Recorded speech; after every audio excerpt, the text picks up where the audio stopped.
Here's what we're going to do at Four Downs, which is a little bit different.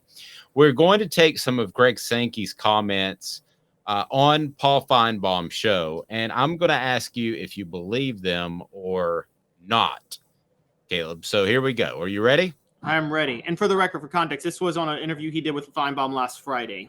Right. Okay. So saying, I'm sure that was around the SEC basketball tournament. So he says, quote, "I'm not a recruiter and I respect my colleagues," when he was asked about Oklahoma and Texas. He said Oklahoma and Texas approached him, not the other way around. First down, do you believe that or nay? I actually do believe that. I'm not saying that the SEC wouldn't have approached Oklahoma or Texas in the past, but if they thought there was a realistic chance of them getting Texas, they'd have approached them over Texas A&M 10, 12, however many years ago. So I think that I actually do believe Greg Sankey that Oklahoma and Texas approached the SEC. At the very least, I think Oklahoma might have. And I think the SEC saw blood and was like, oh, we could get Texas if we get Oklahoma. I believe that for the reasons you just said and the leak that Texas and Oklahoma were joining the SEC. It was during SEC media days. The SEC would not have timed it out like that. And it was like with the St. Times Pioneer Press or something that broke the story. So I think it came from Texas or Oklahoma. And I don't think that Greg Sankey was actively looking for teams. But by the same token, I think the door was open at any point. Second down, Sankey said, "We need a time of setting, a time of collaboration." Do you agree with that? In other words, what I was speaking to earlier, and that is that let's let this 12-team playoff settle in and kind of see what happens before you start adding more teams. Do you believe that is his mindset? No, I don't. I think that he is thinking ahead, but I don't think if anything, that's to deter the Big Ten from expanding further, because he doesn't want them to poach potential teams that they would go for if expansion continued. I'm going to go weak sauce on this, and then I'm going to half agree. We need a time of settling, a time of collaboration. I think that's true.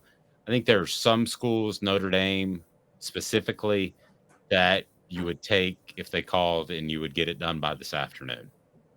So I don't think that's 100% true, but I do think that's his mindset. Third down, we will be the 16-team super conference starting in 2024. That, according to Greg Sankey, is that statement true? Third down. That's absolutely true. That's absolutely true. I mean, the Big Ten could expand to 24 teams, and the SEC 16 would still be a super conference given the brands that are in that conference. Well, okay, I'm going to disagree because I don't think that I don't think it's a super conference without Big Ten representation. Now, a super conference to me has representation from all over the country. That's what I define it as. Now, it may be the superest conference, if that's not a word, but it may be the most super conference, and better than the Big Ten. But I would argue that to be a super conference of 32 teams, you're going to need representation from out west. You're going to need representation from the Big Ten area. So I don't think that's a super conference. And in the way I envision it, I don't think 16 teams is it. Now, he also said, as far as scheduling format, one team, 8 games, or 3 teams, 9 games with a permanent opponent. Said the analytics proved that actually brings more competitive balance than divisions. Do you think that the SEC will have divisions in 2024? I'm going to go first on that. I think that's a heck of a hint that they're not going to have divisions and they're going to have something else, which is not what we've been led to believe to this point. I don't think anybody knows, quite frankly, Caleb. I'm pretty sure they're not going to have divisions. I think they think this is best, but I think he's lying when he said the analytics prove that this makes for a more competitive, balanced scheduling. No, it doesn't. There's going to be a team. If you only play 9 SEC games and you're a 10th, that means that there is going to be another team where 6 of y'all's 9 SEC games are different, and yet you get to be in the same standings as them, and you're telling me there's going to be competitive balance in scheduling? For those who don't know, this is actually a take back to history. This is how the SEC was before the divisions, and it was horrible. You had so many different teams splitting conference championships that avoided playing Alabama in the 70s or something like that. That's where we're headed. And I'm telling you, there's going to be a moment where there's going to be a team that's third in the SEC that had to play Alabama, Georgia, and LSU when they're all at their best. And there will be two teams that play for the SEC title because they had the two best records, and they didn't play any of those teams. Travis says, but does the South want North teams? Undermines our identity. Yes, but I think this is bigger than the SEC. And that's where you may not like it, Travis, or anybody out there listening. I believe that I'm not going to call it the NCAA because it made a mess of itself, but there needs to be, let's call it the MC, the mega conference, that it will get to that point that will actually be bigger than the SEC. Right now, I feel like kind of in this ego contest between the Big Ten and the SEC. Eventually, whether that's the old AL, NL, like Caleb has brought up in Major League Baseball, or whether they actually come together and they're in the same conference, I believe that will happen. And at some point, I know this sounds insane, but at some point within our lifetime, I think you'll refer to it as college football, or there might be some name for it. But the conferences, Big Ten, SEC, will be irrelevant. Now, it may go the ALNL way, like Caleb's brought up. It may very well do that. But I think at some point, and I think the SEC is going to run it, but I think it'll be called something else, and it'll be a mega conference of 32 to 38 teams. Yeah, and I agree. I think it's going to be more than 32 to 38. I'm going to be honest, because if it was college football right now, it'd be at 32. I think that I actually disagree with you on this route. I think that the SEC can stay regional and compete and outcompete the rest of the country. Now, you're right. Notre Dame wants to join. That's a game changer, obviously. But outside of Notre Dame, who outside of states that you would say were from the old Confederacy would be less worth? Who's a school outside of the old Confederacy that is more valuable than Florida State, Clemson, Miami, one of the North Carolina schools, one of the Virginia schools? I mean, you can stay. If you were to give me like the top 10 most valuable schools after Notre Dame, they're all in southern states to me. I was told by a pretty good source that they really want North Carolina, that it's kind of Notre Dame, obviously, and then you slip down and it's North Carolina, and then it's everybody else that you threw in there. So I was told that North Carolina, if they could ever get out of it, for those that don't know, their contract with the ACC, they would have to pay hundreds of millions of dollars to get out of that, which is why you haven't seen ACC teams bolt nearly as much as Pac-10, 12 teams.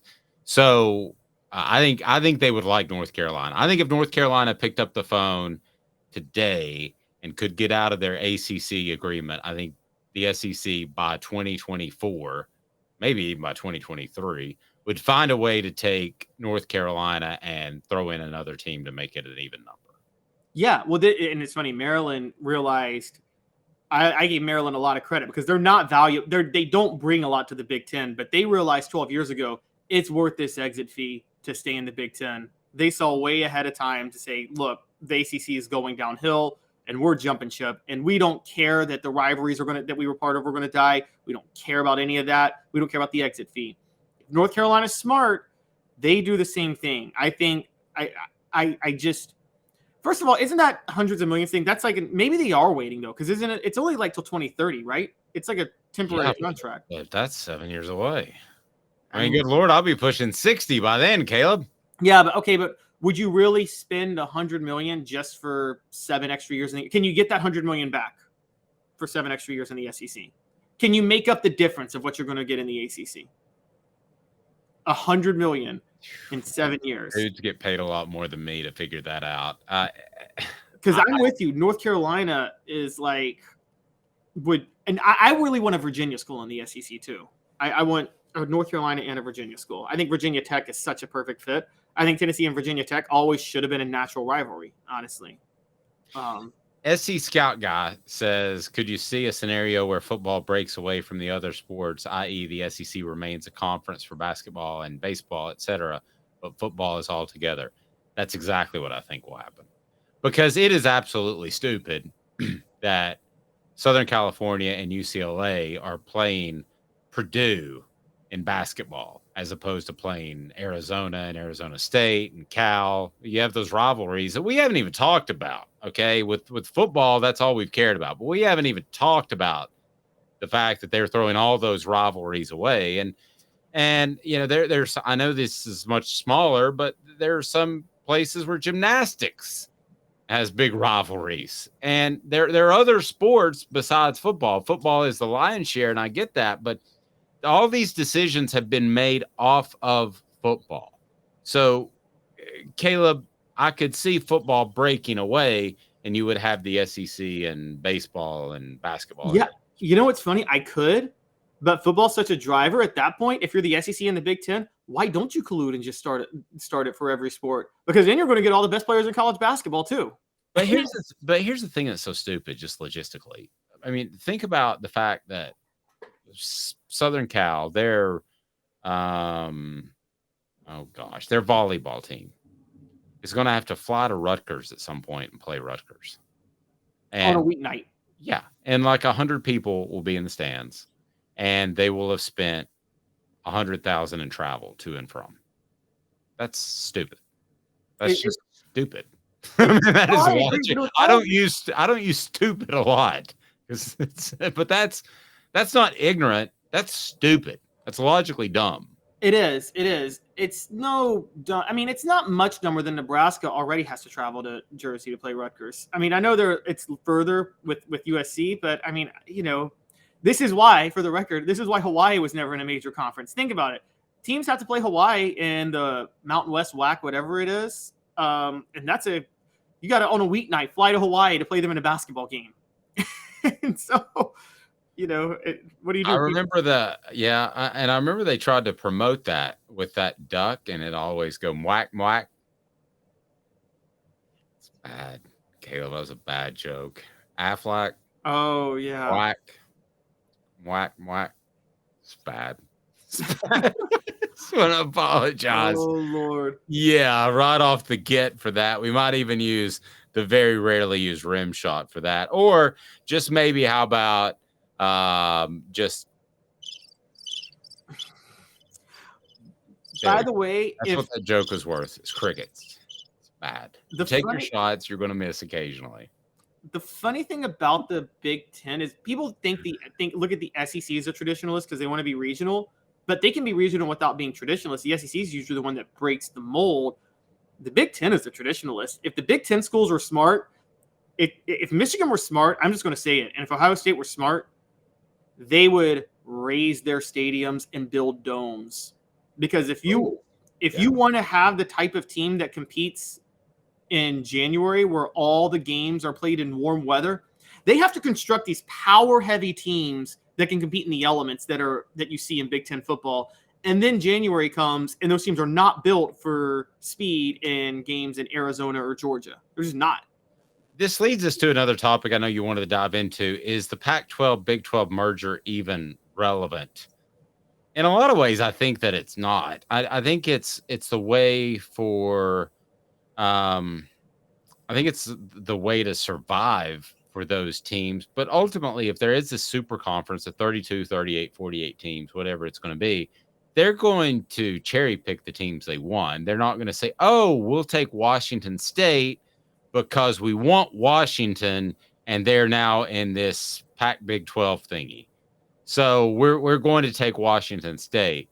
I don't really think it matters long term. You're going to take the teams you want, and you're not going to be forced into taking a team you don't want just because they're in some sort of made-up conference.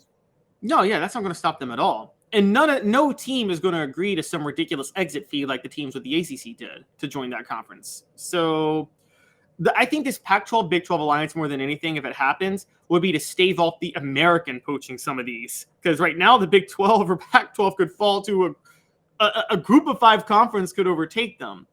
And so I'm with you. I think that, look, I'm with you. This is all going to stabilize itself one day. We don't know when, but there's going to be one or two super conferences that get the teams they want, and then everybody else, and there's going to be some sort of, I agree, I think AL, NL. I think the Big 12 and Pac-12 merger is to position themselves for that, knowing that they're probably going to lose some other teams. Let's be honest, Dave. Oregon's going to the Big 10. I don't know when. I don't know how it's going to format. Oregon's going to be in the Big 10 before 2030. They just will. And if you lose Oregon, how can you even have a Big 12, Pac-12? They're not just going to lose Oregon. They're going to lose Washington. Well, then all this talk is, and that's what you mentioned. And they're going to lose Stanford or Cal, one of those two. Yeah, those are the teams you want. You don't care about Washington State or Oregon State. No, you want Oregon because Oregon's a blue blood, and then you want Washington because you get the Seattle market. And you want Stanford or Cal because you get the San Francisco market. And Elias says zero trust between the schools. Yeah, well, blame that on Southern California and UCLA. They just gave their big middle finger to everybody and just blame it on Larry Scott. Larry Scott signed this dumbest TV deal of all time. The Pac-12 commissioner. That too. But for goodness sakes, at least Texas, Oklahoma was somewhat regionalized and made some sense. UCLA and USC, it was like they were the last people stranded on the Titanic and they just jumped. They could have stayed there, and I think college football would be better if you had 3 really good conferences. What do you do for USC, Dave, though? What do you do? Try to save the Titanic or get on to another ship? Yeah, I'm getting on a lifeboat. I'm getting on that Big Ten lifeboat as soon as I can, and I'm pushing Leonardo DiCaprio off of the door, and he can go ahead and fend for himself because I'm sticking right there on that Big 12 plank of wood in the middle of the Atlantic Ocean. Exactly. It's better than being on the Titanic and getting drugged down. What was it they said? That was, I think, probably terrible advice. Stay on the boat as long as you can. No, don't. Get on a lifeboat as quickly as you can. Well, yes, exactly. The Titanic, if you can't get on a lifeboat, yes, stay on a boat as long as you can. But you're right. You get on the lifeboat as quickly as you can. But yes, I agree. You got to jump the sinking ship if you can. There's no reason for USC to go down with the ship when USC, and now I will say this, the funny thing is, this is where the Big Ten makes the error. I get it because it helps them with TV markets, but they're still caring about it, helps them sell to networks. I think there's more valuable programs long-term than USC. I don't think people care about USC that went to USC anymore. I think Utah is a more valuable college football program than USC. I think I'm right at that age where I'm right in the middle. And it may be partly because my son wants to go there. So we did tour the campus, and I got to see, it's a special place. And I've been to the Rose Bowl, so I think UCLA is pretty special. But I think people slightly older than me, Caleb, they look at Southern California as being a football powerhouse and can be with the talent you have in the Los Angeles area and Southern California. I think they still view it as that. Slightly older than me, which would mean you're in your 50s plus.